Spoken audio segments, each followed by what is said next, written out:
The TOTA test stands for Test of Teaching Ability, even though the test has nothing to do with the teaching ability.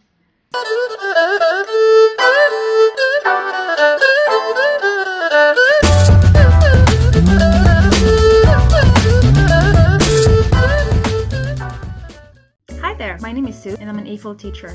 I have been teaching in China for a year now, and as you see, I am a non-native speaker.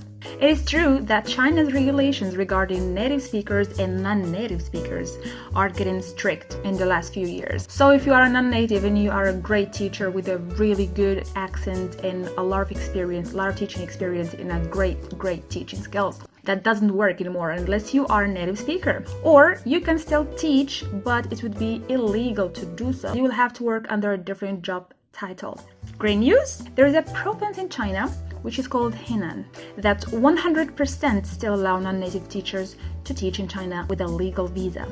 But it comes with a price. You will have to take a test, so-called TOTA Test, which you might already know since you have already clicked on this video. I had to take this test, and as anyone else, I tried to search it up to know a lot about it, what is the nature of the test, how I can take it, so on and so forth. But I couldn't find anything about it on Google or YouTube. And that is very weird. Why? And there's no information about the test. So that was a little bit confusing for me. Today is your lucky day, folks. I'll be answering all the questions that Google couldn't, and I'll be providing you with answers to all of your questions. The questions that I'll be answering today are: what is a TOTA test? Who can take a TOTA test? How to register to take the test? And finally, the most important question: what is this test about? What does it test?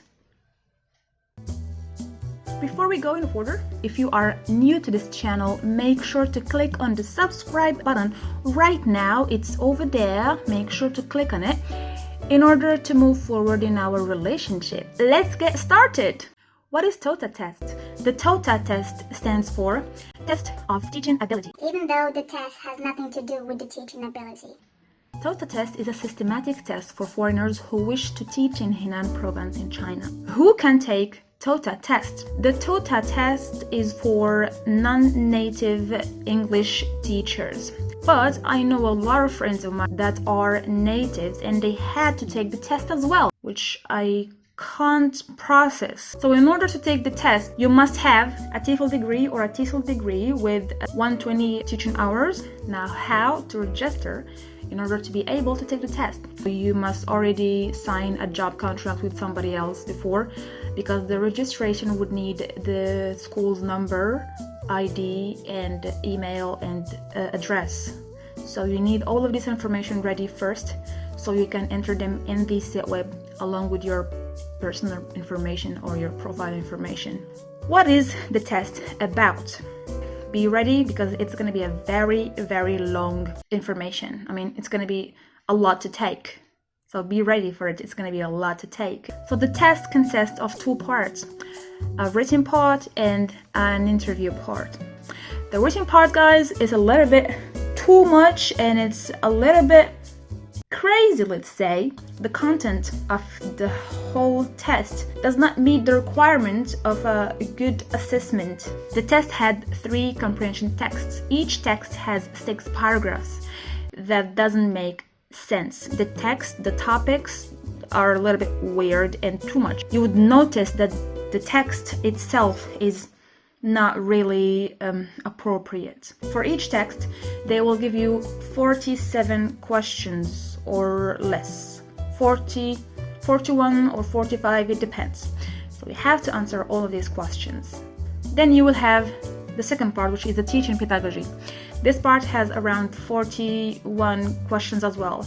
And later you will have a psychology section, which has 90 QCM questions, all of which should be finished and should be done in 120 minutes. 2 hours. You have to finish all of this in 2 hours. Some of the psychology questions really doesn't make sense, to the fact that you would stop and just start laughing. So yeah, check this out.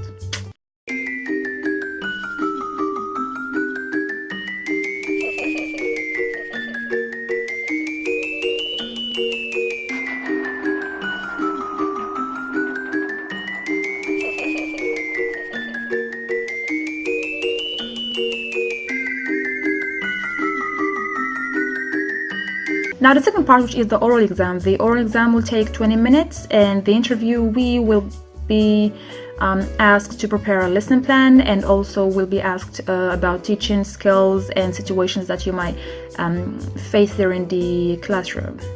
So if you pass both tests, you can apply for your online application, and there won't be a problem in getting a legal visa. But if you don't pass, you won't be able to apply in that area, which is Zhengzhou, China. So if you fail the test, you cannot take it again unless it's 3 months later. You have to pay attention to some stuff that might make you fail the test, like politics too. You will be asked about China and its relationship with other countries. If you fail the test, it doesn't mean that you are stupid or you didn't do well. It means that you might have answered a correct answer for a certain question that has to do with politics in China. I think that's it for the video. Yeah. I hope I helped a little bit with this video, because I really faced a lot of problems in finding some information about this test. Take care, bye!